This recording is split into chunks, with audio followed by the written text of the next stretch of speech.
Dear students, I hope you all are fine. You are watching Ashar Hashmi Academy. Coordinate geometry continue करते हुए lecture number 5 collinear points. Collinear points, लफ्ज linear का मतलब है straight.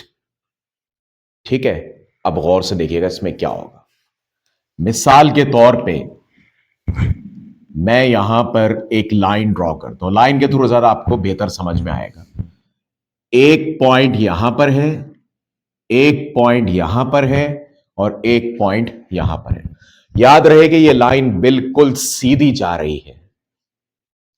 ठीक है, अगर एक ही लाइन पर 2, 3, 4, 5, 6 जितने भी पॉइंट्स हो वो एक ही स्ट्रेट लाइन के ऊपर हो, just like A B C, ये एक ही लाइन पर आ रहे हैं, तो ऐसे पॉइंट्स को कहते हैं कोलिनियर पॉइंट्स।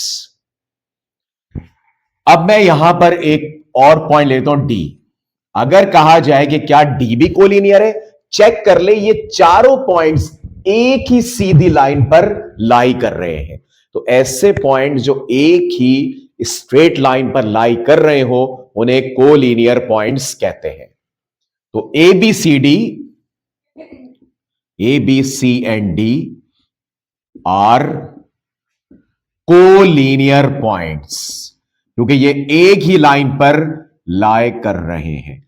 एक बात मैं आपको और बता दूं, ये बिल्कुल भी जरूरी नहीं है कि जो फासला ए का बी से हो वही फासला बी का सी से हो।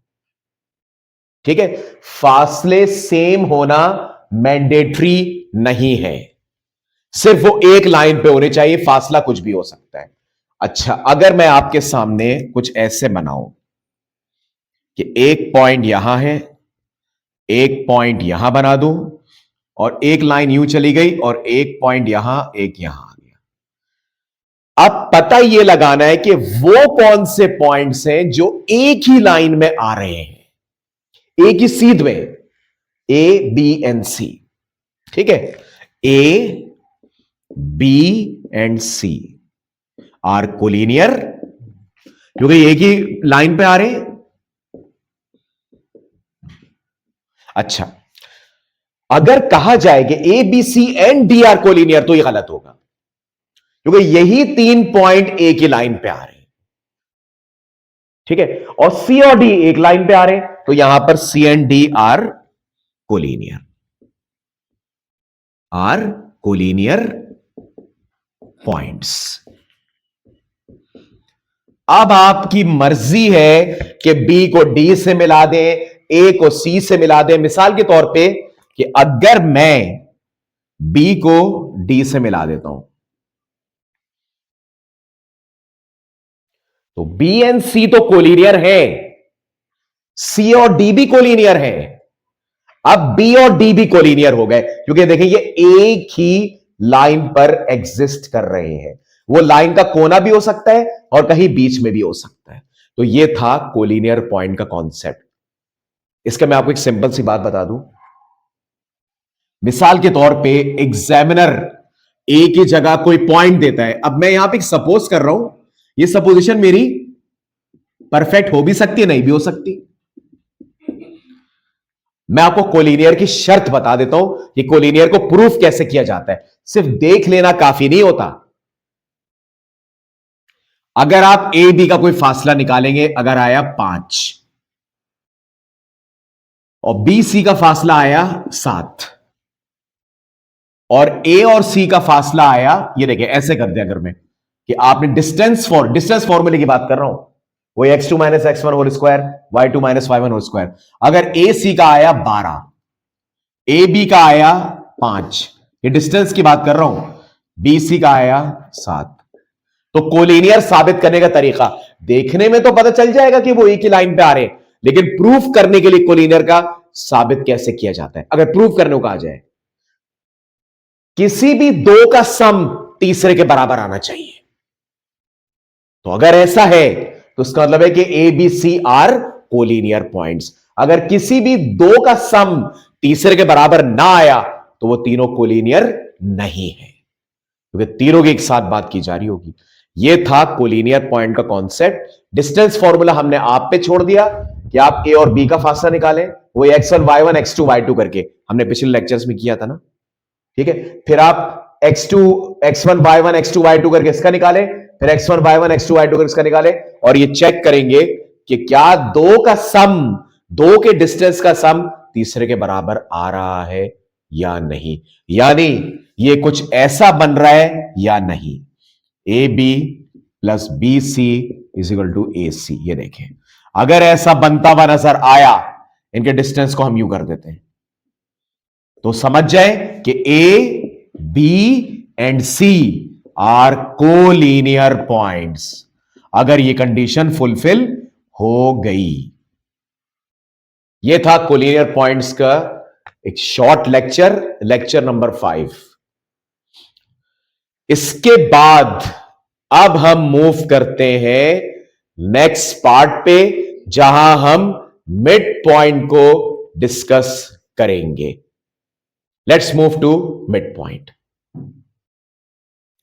डियर स्टूडेंट्स, अब देखिएगा concept of mid point. Mid का मतलब है दो का बीच, ठीक है। अब देखिएगा गौर से, मिसाल के तौर पर मैं एक ये लाइन ड्रॉ करता हूं, एक है ए, यहां कर देता हूं बी। इसका मिड बताना है। अच्छा, मैं पिछले लेक्चर में कोलिनियर की बात कर रहा था। कोलिनियर पॉइंट्स में बीच वाला मिड में भी हो सकता है और नहीं भी हो सकता, उसके लिए कोई शर्त नहीं है। मिड पॉइंट के लिए स्पेशल शर्त क्या है कि एक अगर मैं पॉइंट सी लूंगा या पी लूंगा तो वो इन दोनों के बीच में होना चाहिए। मतलब जो फासला यहां से यहां तक हो वही फासला यहां से यहां तक होना चाहिए, तभी मिड का पता चलेगा। अब मैं आपको एक खास बात बता दूं, ये मिड है यानी सबसे इंपॉर्टेंट, मैं इसको ले लेता हूं x, y, ठीक है। ए के कोऑर्डिनेट्स, क्योंकि हम ये कोऑर्डिनेट ज्योमेट्री पढ़ रहे हैं तो कोऑर्डिनेट्स लेने पड़ेंगे। इसका मैं ले लेता हूं मिसाल के तौर पे x1 y1, और इसका ले लेता हूं x2 y2। अगर कोई सवाल करे सर ये ऐसे कोऑर्डिनेट्स के नाम लिखने की बजाय हम A B C D E F कर दें, कोई हर्ज नहीं है, क्योंकि डिस्टेंस फॉर्मूले में ये इस्तेमाल हो रहे इसलिए मुझे लगाना पड़ रहा है। वरना आप कुछ भी ले लें, बात एक ही है, लेकिन आपको पता होना चाहिए कि आप ए किसे ले रहे हैं, बी किसे ले रहे हैं, सी डी ई एफ किसको ले रहे हैं। इसलिए मैं कह रहा हूं कि अगर हम ऐसे ले लेंगे तो आपके लिए ज्यादा आसानी हो जाएगी। मिड पॉइंट निकालने का तरीका, एक बात नोट कीजिएगा, ये x का कोऑर्डिनेट है, ये x1 है, ये x2। अगर मुझे x1 y1 और x2 y2 मालूम है और मैं मिड का x पहले निकालना चाहता हूं तो x का फॉर्मूला होगा x ही के x1 प्लस x2 अपॉन 2, और अगर मैं y निकालना चाहता हूं तो y equal to y1 plus y2 upon 2। एक बात याद रखिएगा, 2 नीचे क्यों आया? जब दो चीजों को प्लस करते हैं और एवरेज लेते हैं दो चीजों का तो नीचे 2 आता है। जब तीन चीजों का एवरेज लेते हैं तो नीचे 3 आता है। यहां कितनी चीजें, x1 x2, इसलिए नीचे 2 आया। अब यहां पे जाहिरी बात है जो मिड होगा वो 2 का ही तो मिड होगा। अब मैं आगे अगर C D E F G H कर देता हूं तो हर कोई बीच में किसी का मिड होगा। याद रखिए मिड जो होगा वो अपने दो दाएं बाएं का होगा, ठीक है। या डिपेंड्स के एग्जामिनर किस तरह के सवाल यहां बना के देता है कि सी डी ई एफ दे दिया और पूछा कि पी जो है वो इधर से किसका मिड है, या बी जो है वो पी के साथ यहां किसका मिड है, ये एग्जामिनर देगा। इससे आपको अंदाजा हो जाएगा। अब ये फॉर्मूला हो गया, ये फाइंड आउट करना निस्बतन काफी आसान होता है। मिसाल के तौर पे अगर मुझे मिड पॉइंट निकालने को कहा गया है तो मुझे अगर दिया हुआ है x1 3 एंड x2 5, मुझसे कहा गया कि x वाला कोऑर्डिनेट का मिड पॉइंट निकालो, तो x1 की जगह 3 आएगा, 3 प्लस 5 इस फॉर्मूले में अपॉन 2, तो 8 अपॉन 2 x आ गया 4, तो ये वाला हिस्सा 4 होगा। अब मैं y निकालता हूं, y is equal to y1 plus y2।